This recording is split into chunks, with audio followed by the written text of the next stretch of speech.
everyone, and welcome to another week of Church Online. My name is Wesley, and I am so grateful that you guys have taken the time out to join us this morning. If this is your first time joining us, you couldn't have joined us for a better season. We're currently in a series entitled Defiant Joy, and honestly, I want you to know that we are a church that is trying to see how we can find joy in such a difficult season. Other than that, I hope that you have had a great week. We have been having joy challenges throughout the week on social media, and it has been really exciting to see some of the challenges that everybody's been doing, as well as some of the joy that everyone has been spreading. So keep that up this week. We're going to keep putting out some joy challenges, and let's continue to just be a community that spreads love and spreads joy. Now, this week I had some awesome joy fill my home, and I thought, hey, I really need to show everybody this. I know a lot of you have already seen the joy that filled our home, but let me quickly show you what filled our home with joy this week. And here we have a whole bunch of joy. This is our newest addition to the Lorenz family, and this is Maple, our Labradoodle, who is just a whole heap of joy. Isn't she cute? Another thing that really encouraged me this week is one of our young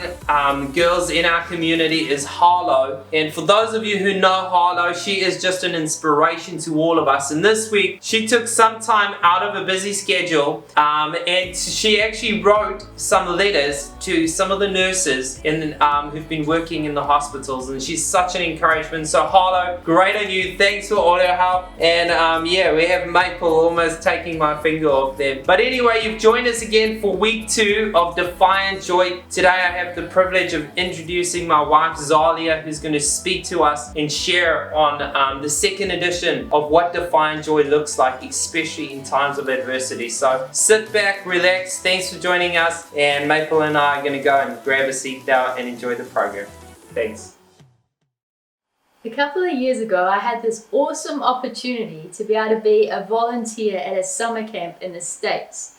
So the camp was just a little bit out of Chicago, and sometimes we got lucky enough to have a weekend off. And when I did, one time I went into Chicago to actually go to my very first baseball game. So I love all sports, but I had no idea what was happening in this baseball game. So I actually got to go see the Chicago Cubs, which is a pretty big deal. And it was awesome the whole way through. I was like, what's happening? And I was figuring it out, and I actually really loved baseball at the end of it.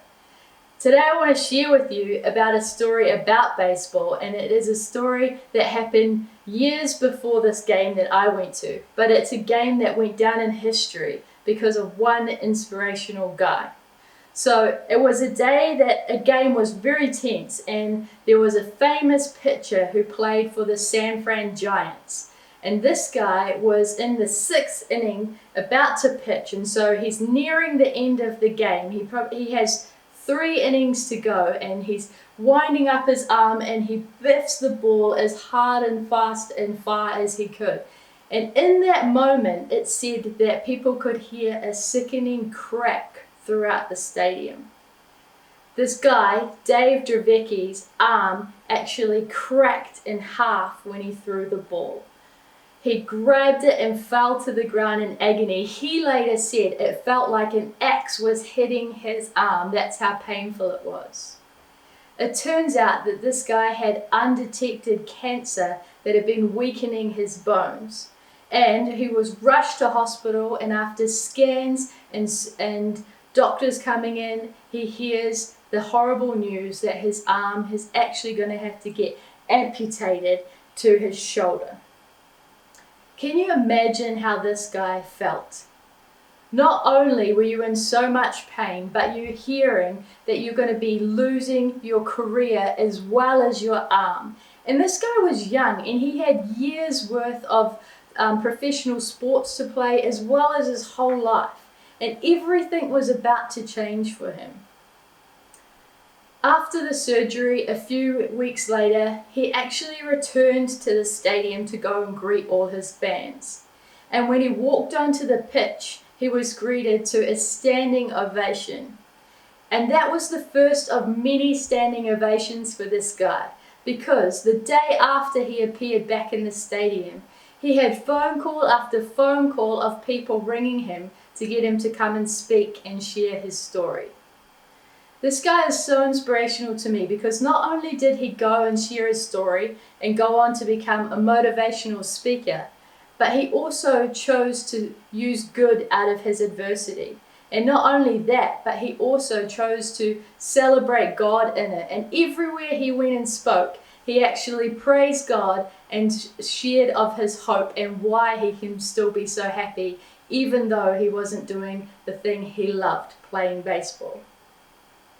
So how about you? How would you respond if you were in this guy's situation? Now, I know that all of you listening could spend hours listing all the things and all the adversities that you've experienced in life.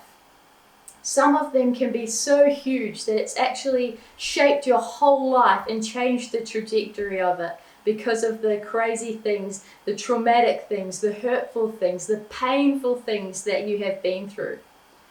Some of you have faced adversity in the small things, and it could be like Murphy's Law. Just as you're about to get out the door for work or school or whatever it is, it seems like there's this series of unfortunate events of all these things that go wrong just before you get out the door. But no matter what adversity you face, I want to ask you this question. How do you choose to respond when you're faced with those situations? Do you fly off the handle and get angry? Do you let the adversity get the better of you? Or do you let this adversity, let God use it for good in some way? So today we're in part 2 of our Defiant Joy series. And today I want us to be speaking about this topic of finding joy amongst adversity. So last week we spoke about this guy called Paul, and he was writing a letter to the church in Philippi, and we find it in this book called the Philippians, which is a book in the Bible. So Paul had started this church years before, but where he was currently was he was actually in house arrest, in chains. So last week we heard that Paul had this joy because of his community, because of the people who supported him, because of his church community around him. And we were encouraged that we can have the same joy because of the community around us. So today we pick up the second half of chapter 1 in Philippians. And in that section from verse 12 to 26, we see what's happening is Paul has received a letter from his church in Philippi. And now he sees that they're actually concerned for his welfare. So he is writing back to them to let them know that, hey, he's okay. Although things didn't go the way he planned, it's actually working out for good. And as I read through this passage in this section, I realized that the way Paul chooses to respond to the adversity he was in was actually so encouraging that I think that there's some practical tips you and I can learn to be able to put into our life when we face adversity. So the first one of those is this idea that adversity provides opportunity. And basically it's this thing where Paul himself was, he was facing all of these situations that could appear as obstacles. But as we read in this verse, which we'll check out together, he says, hey, don't worry about me. It's not turned out to be an obstacle at all. So we can check it out in verse 12. And it says this, now I want you to know, brothers and sisters, that what has happened to me, meaning because I'm in chains, actually has served to advance the gospel. As a result, it has become clear throughout the whole palace guard and to everyone else that I am in chains for Christ. And what I really liked about this is that Paul was saying, hey guys, it's actually turned out okay. Sure, I'm in prison and I'm in chains, but everybody here knows that I am here for Christ, and they know all about my faith as he continued to share it with them. And the situation Paul finds himself in is that he was actually chained 24 hours a day to a palace guard. And so some scholars say that over the time that Paul was actually under house arrest, he was chained to every 6 hours, the guard would change, right? And so over that time, he was under house arrest. All the guards he got to meet, all the people who came to visit him, scholars say it was up to 3,000 people that he had this awesome opportunity to be able to share his faith with.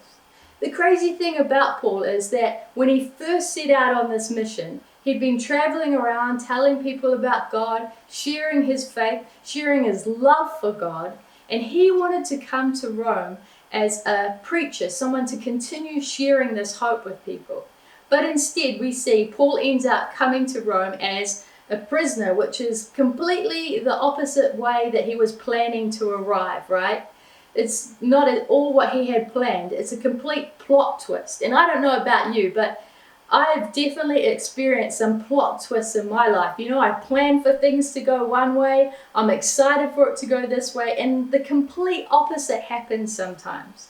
And that's what situation Paul was in.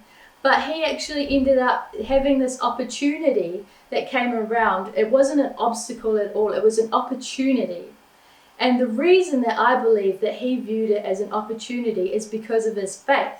And whenever you and I are faced with tough situations and these horrible situations or adversities that come our way, we ask this question of why? Why me?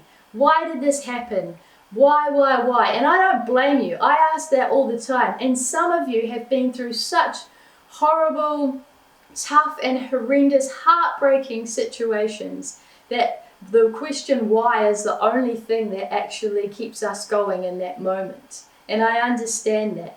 But it's Paul finds himself in that situation too. He chooses to change his what to why. And I think that's an awesome thing that we can also do. That instead of saying, why me, we can reframe the question to say, what?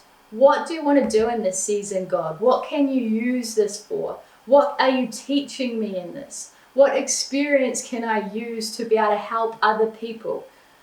Maybe if we change our perspective, just like Paul did, we can end up seeing the good in the adversity. You see, if Paul had spent his whole time while he was in house arrest, just sitting there and thinking, well, I wanted to go to Rome doing this, and so why me? And now this big obstacle's in the way, and he just sat there and gave up. He wouldn't have got that opportunity to reach all of those guards. And in fact, it wasn't just a normal guard. These were the palace guards. These guys were the highest officials. And if you continue to read in Philippians chapter 4, near the end, we actually see that some of these palace guards actually gave their life to God because of these conversations and because of the testimony they heard from Paul, why they were attached to him. Talking about using adversity for good. That was so inspiring, and we can do the same thing. So the second thing we can learn from Paul's response is this whole idea that adversity produces courage. And we can see just how courageous Paul was as we look at this next verse in verse 20. So I'll read it to you. It says this, I eagerly expect and hope that I will in no way be ashamed, but will have sufficient courage so that now, as always, Christ will be exalted in my body, whether by life or by death. For to me, to live is Christ, and to die is gain. Now, I don't know about you, but when I first read this, and when I've read it a few times in the past, it's really confused me because it's so wordy. But basically, this is what I think Paul is saying. He's saying to his church in Philippi, hey, don't worry about me because I am so sold out for Christ. I'm fully committed and fully devoted to him that even here in my home detention and in my chains, I am still serving God. And whether I am here alive and well and sharing my faith with you so that you can share it with others, or whether I have died and moved on, it was all worth it because I was living my whole life for Christ. And I think that's pretty courageous. I don't know about you, but if you think about it, I'm sure you can think of someone else who lives their life in such a courageous way that it's inspiring. That's exactly what Paul was doing to his church family. And there's people in my life when I look at their story and their journey, and I can see the hurt and the trauma and the adversity that they are currently in. And yet they are still praising God in the midst of it, and they're still sharing their hope, and they're still encouraging other people when they themselves actually need all the encouragement they could get in the world. When I see people like that, it inspires me so much, and it makes me want to be courageous in all situations as well. What have you been through that has produced courage not only in you as you went through it, but also in someone else as you shared it? Here at Gracegate, there's one thing we believe, and that is that your story, when it's shared, is powerful because your story matters. Whatever it is that you've been through, actually, when you use it for good and share it with someone else, could share courage with other people. So whether it is that you've been through the heartbreak of a divorce and you've journeyed through that pain, maybe that's your story that you need to share with someone else who's just going through that experience. Maybe for you, it's that you've been through the excruciating pain and hurt of losing a loved one and you're still processing it. But there's others that are just in that moment feeling absolutely overwhelmed, and your story could bring them the courage and the hope that they need. Maybe it's that you've been struggling with a health issue and you've faced that adversity over and over again. And if that's you, you can share that. Your story will speak volumes to those who are also experiencing the same thing and looking for direction. Whatever situation you have been through, if you use it, you let God use it for good, He will produce courage not only in you but in other people that has a hope that could really make a difference in someone's life. So share your story. The third thing is that we can learn from Paul is this, and that is that adversity prompts growth. I've heard it said that adversity actually separates people. It makes some people better and it makes others bitter. Some people choose to let that situation of whatever they went through actually make them a better person. They see that life is short and that they need to improve and that they have so much to be grateful for. And that's what Paul found as he was in prison. And that's also what Dave, the baseballer, found. But other people, they choose to let this adversity make them bitter. And by that, I mean that they're stuck asking why, and they're stuck seeing their adversity as a big, giant obstacle instead of an opportunity to be used. Paul is definitely one of these guys who lets his adversity actually be an advantage in his life. He decides that he's going to let his life be better because of this, not bitter, and not because of anything he did, but because of his relationship with God. We need to do the same. We cannot let adversity silence our faith.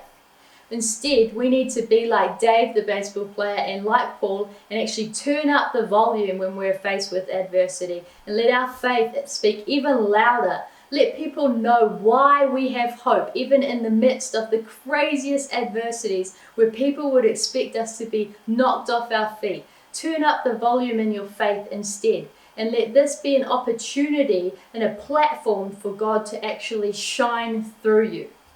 We need to let this time of adversity remind ourselves of what we know to be true as Jesus followers, and that is that if God is for us, who can be against us? That you and I are made in the image of God, that we are a child of God, that He has a plan and a purpose for each of us that is way bigger than anything we could plan or imagine for ourselves, that He promises that He will not let us go through anything which we cannot handle. He is the Prince of Peace. He brings comfort. He sees our pain and He is present in the process. This is what kind of God we have. And that's why adversity has no hold on us. And if we give it to God, He will use it for good, no matter what situation we're in.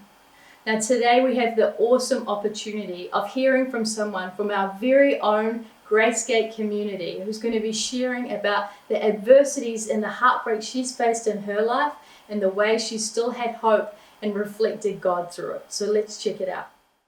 Today it's an awesome privilege for me to have Shanae with us, and we're both on Zoom, but we're going to have a bit of a conversation. And for those who don't know Shanae is part of our team here at Gracegate. She is a trooper, and we absolutely love who you are, Shanae.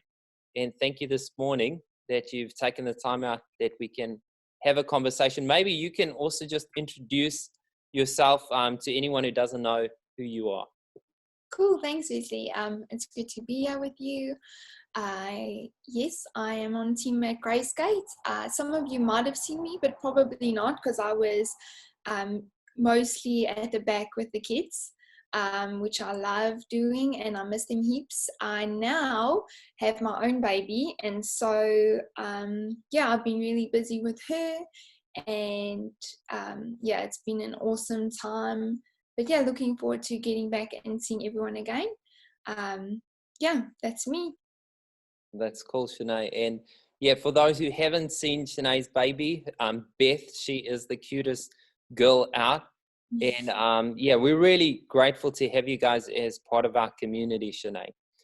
And so today, Zalia has just sort of shared a bit about adversity. And I thought when I was thinking about interviewing someone, your name really came to my mind. And it's because I know for you personally, you've been through a really difficult journey in your own life. And maybe today, thank you for just taking the time out to share with us a bit more about your story. And so can you just tell us a bit more about your journey and how you've experienced adversity in your life? Yeah, sure. So I'll start off by sharing that when I was 5 years old, my dad had a heart attack and ended up needing to have a triple bypass, and there were just a couple of things that went on with him, and leading up to that, we'd also been hijacked in South Africa, and so it was just this really crazy time that we were going through, and very scary, and the reality of losing my dad became like really real. And so he did make a recovery, and he did, he's all good, and that just sort of stayed in the back of my mind. As a child, 5 years old, it's a really big thing to go through that trauma. And so although he was fine, and there was nothing wrong in the years that came after that, it was still just really scary for me to think about possibly losing one of my parents. And so I would say it became my biggest fear. I was also an only child, and so it was just me and my mom and my dad, and so it was just something that terrified me, watching movies where, Cinderella or whatever. It's just this horrible thing. You can think, I've just truly felt that there was nothing worse than losing a parent. Okay. And so, that's just how, something that I struggled with as a child. And then in 2016, Byron and I came on this epic adventure to New Zealand. We decided to leave our families and get some independence and move over, pack our bags, and it was a challenging time, but it was also filled with lots of excitement and lots of new things, but I was still very much connected to home in the way that I was speaking to my mom every morning and every evening, video calls and whatever. And we'd come over in the January, and in the June my mom and dad flew over to come and visit us for my birthday, and we spent that time together, and we had then planned to go back home in the December. And so super connected and like super involved with one another. And then in the September, one morning I got a phone call from my dad, and he was like, "Where are you? Are you home? Where's Byron? Is he home?" And I was like, "Yeah, like what's going on?" And then he said to me, "Your mom's passed away." Wow. And I just immediately went into a complete shock and was like, "No, it's impossible. Like it can't be." My world is just absolutely rocked, as you can imagine. Sure. So that was just 4 years ago, about 4 years ago. And just hearing that, I mean, as we speak about adversity today, Shanae, I think for any human being, that's probably the most difficult sense of adversity is when we lose someone who's closest to us, or as we lose a loved one.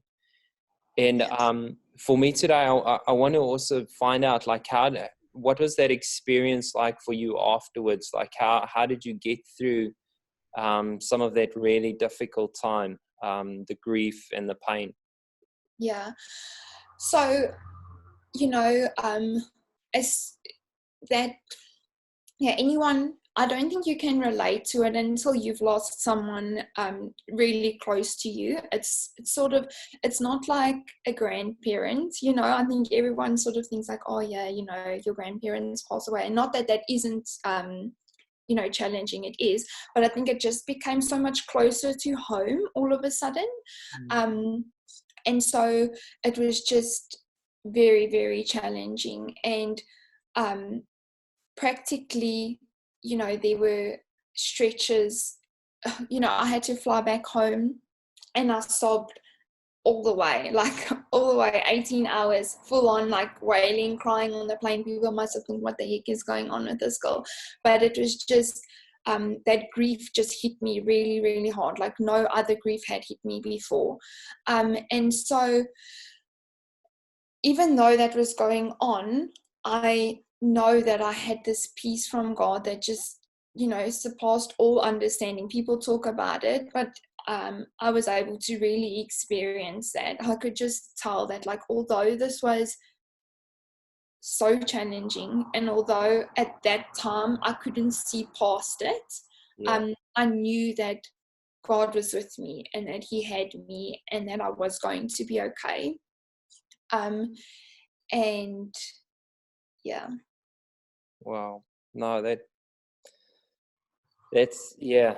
so encouraging, Shanae. And man, I'm like, I hear you, and like, we just have this conversation and it's a few minutes long, but I know the pain and the grief and the sleepless nights of losing a loved one is so difficult. And to see peace come from God, it's huge. And I thank you just for sharing a bit about your journey today. But also, I'm like, I know, like, this is a couple years ago, but I'm sure that the pain is still very similar to what it was 4 years ago, even today. And how would you encourage other people who are facing adversity? Maybe it's even losing a loved one, maybe it's something else, but how would you encourage them? How would you encourage them even to see God or to find their peace? Yeah, Wesley, I think it's important to understand that even when we know God is with us and we know that He, He's going to give us that strength, He's going to give us that courage, it doesn't take away what we feel in that moment. And so I think it's important to just note that although I did have that peace and I knew, I believed that there was going to be, that I knew I had hope, and I didn't lose my hope in that time. It didn't take away from the fact that it felt like I didn't know how I was going to carry on. And I think I would love to encourage people by saying that it's okay to have those really big feelings, but just knowing and praying and trusting God through it is what got me through. Is that this situation really gave me the opportunity to turn to God in a way that I hadn't before. Like I shared, I was really blessed to have an awesome relationship with my mom in the way that I heavily relied on her for her encouragement and for her opinion and for her what is the word? I guess your partner in life, or like just that person that they know they have that right answer for you. You go to them and they tell you, and you just like settle from like whatever they've been able to say. And so I was really blessed to have that. and then having that taken away really opened my eyes to see that people are just people, and they gonna let you down. They can, they can leave. They can not always have the right answer, but God is that person who really wants to. I felt in my life he wanted to step up, and he wanted to be that foundation for me and that rock. And so I was really able to see that I could just turn to him in the way that I'd maybe rather turn to my mom. And I'm sure we can all relate to this. When things happen, we want to pick up the phone, or we want to go to whoever it may be in our lives. But I really felt like God was saying to me, like, hey, I'm here, and like, I've got you, and I want to be that person for you to turn to. Yeah. Wow. That's good, Shanae.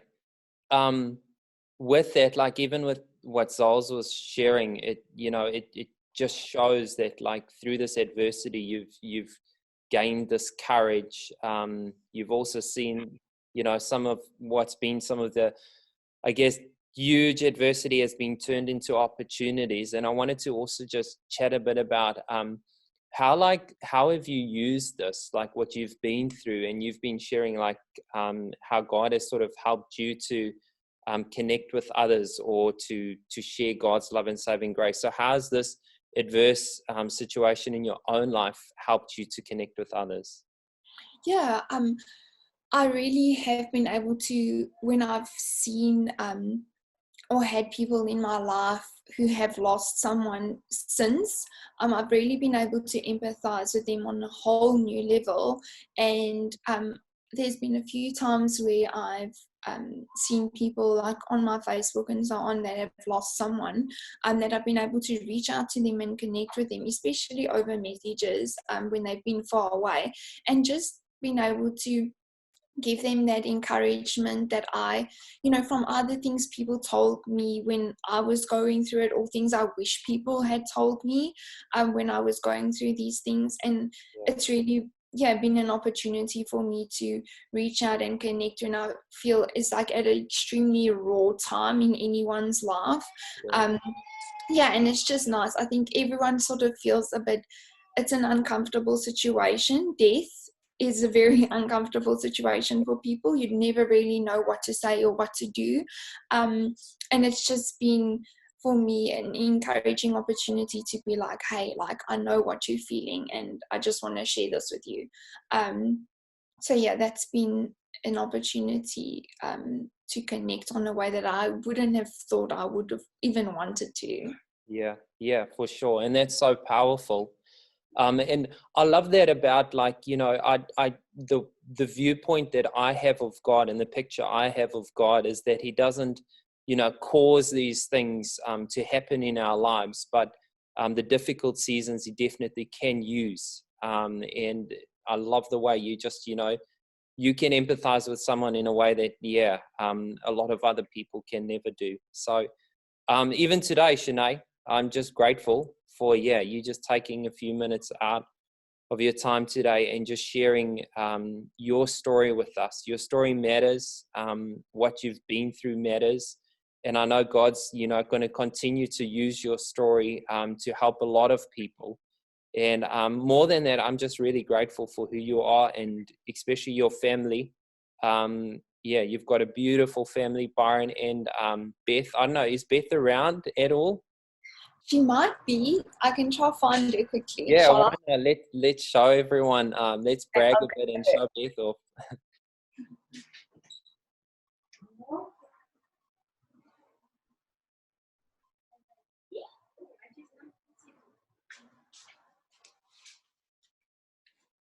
Yes, little baby. Awesome. Hello, everybody. Hey, Beth. And how old is Beth, Shanae? Beth is nearly 7 months old. 7 months old, okay. And she's the cutest thing, yeah. And she loves a good video chat. Oh, does she? Does she love Zoom? She does. That's awesome. Well, Shanae, thanks again for sharing your story, and courage to you. All our love. I want you to know that we as a church are here for you, and especially even during difficult seasons, even this weekend, as it's Mother's Day. I just want to give it, let you know that we are for you, we care about you, and I just love the peace that you found in your relationship with God. So yeah, thanks for the time today.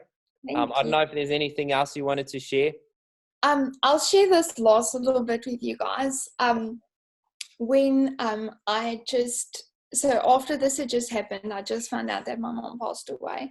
Byron and I flew back to South Africa, and anyone who's experienced fresh grief will know that those first few weeks and months are really tough. And so one night I had been lying there and I was just crying, and like I couldn't really stop. And Byron is a real fixer, as I'm sure most men are, and he was sort of like, okay, he didn't know anymore, like, he'd said all the things he could think to say, and he was sort of like out of ideas of what to do. And he was like, yeah, you should just go to your dad, like just go to your dad for a little while. And so I went and lay in bed with my dad, and I was just like sobbing, and he was like, Shanae, like what's going on, like what sort of, what's all this about? And I looked at him and I was like, Dad, I've thought about it, and we've had like heaps of loss in our family, and so basically the only family I have left is my dad and my gran. Wow. And so I looked at him and I was like, I've just like, it's just sort of hit me that like I only have you guys left, like I only have you and gran left, and then I have no one. And he looked at me and he was like, yeah, but you'll always have Jesus. and as harsh as it sounds, like no one wants to think about it, no one wants to be like, yeah, well, probably everyone might die, like it's nothing, nobody wants to think about it, but it's a harsh reality. But in that, my dad was able to just give me like such a nugget of wisdom in that, like, yeah, like all of us, like we can fill our lives with people or with things or with adventures or whatever, but at the end of the day, like Jesus is the only one that's always going to be there. And so that's given me heaps of encouragement, and that's given me heaps of encouragement, and I hope it can give someone else encouragement too, knowing that Jesus will always be there. Yeah. Hey, look, Shanae, thank you again for sharing.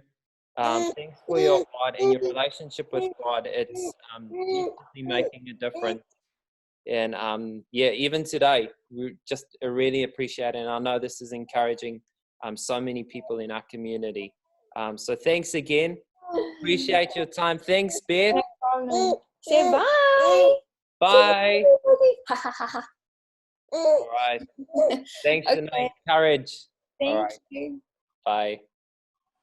Thanks, Shanae, for sharing such a powerful story of hope.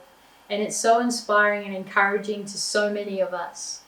See, if you find yourself in adversity like this, then feel it, experience it. It's okay to cry, but just know that there is a God who's in the process with you, who loves you and has a plan for you still. In the end of the letter to the Philippians in chapter 4, verse 13, Paul actually says these words where he says, I can do all things through Christ who gives me strength.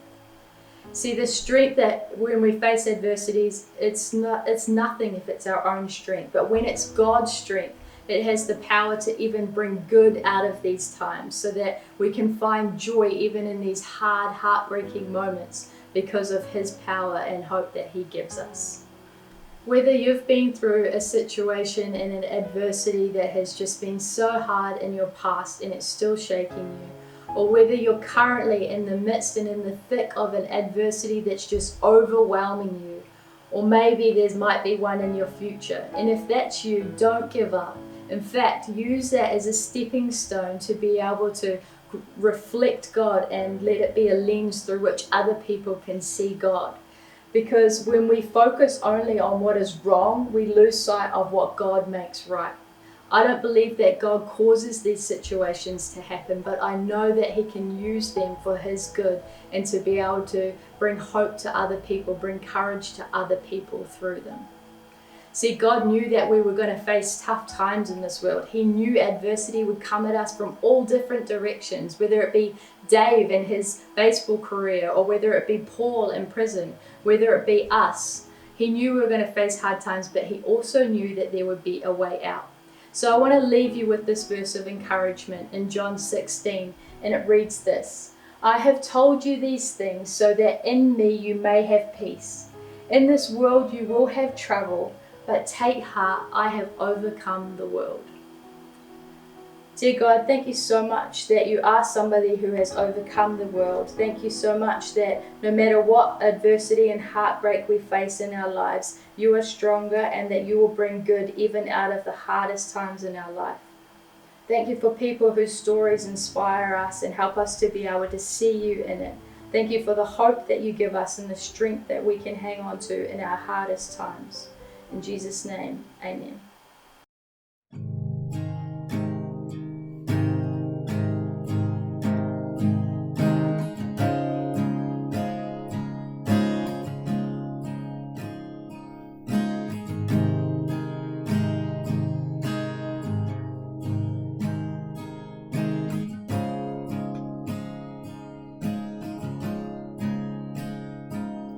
I raise a hallelujah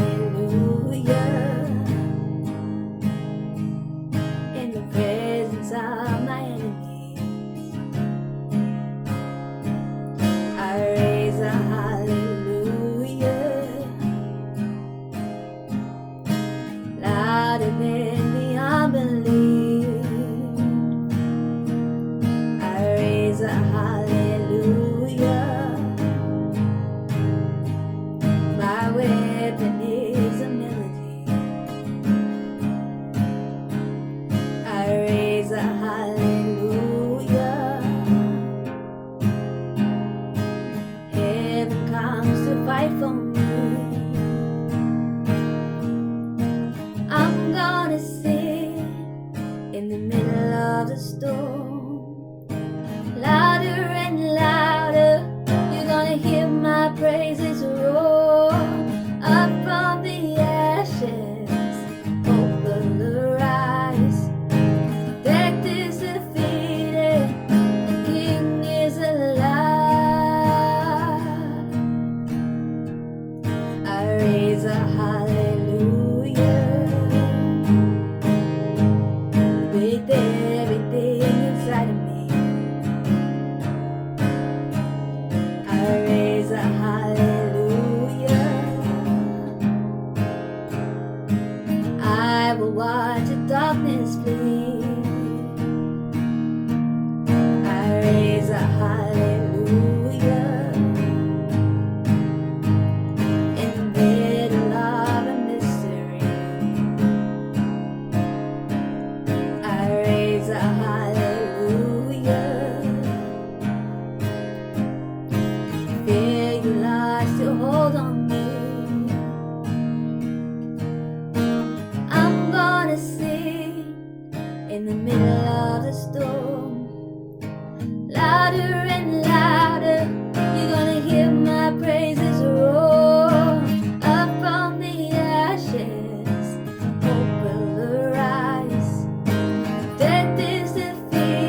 Today I hope you're feeling encouraged. I hope you know that there is a God who is for you and who wants to come into your adversity and show you that there can be some good from it. And if you have any questions about today, about faith, we honestly believe here at Gracegate that we grow spiritually when we're connected relationally. So we'd love to get to know you better. You can get in touch with us on our website. It's just gracegate.org.nz, or connect with us on social media on Facebook or Instagram. We'd love to get to know you better and help you take your next step in your faith journey. After this, we're going to kick off some Zoom groups and we're going to have some more conversations about this topic of finding joy in adversity. And we'd love you to join us, so check in the notes section. You'll see all the Zoom links and the codes and the passwords there. We'd love to see you there. Other than that, I hope you have an awesome weekend. To all the mums and all the women out there, we love you heaps, and I hope this weekend you get spoiled by your family. And also stay tuned for our social media to see all our joy challenges this week. Thanks for joining us. Have an awesome, blessed week.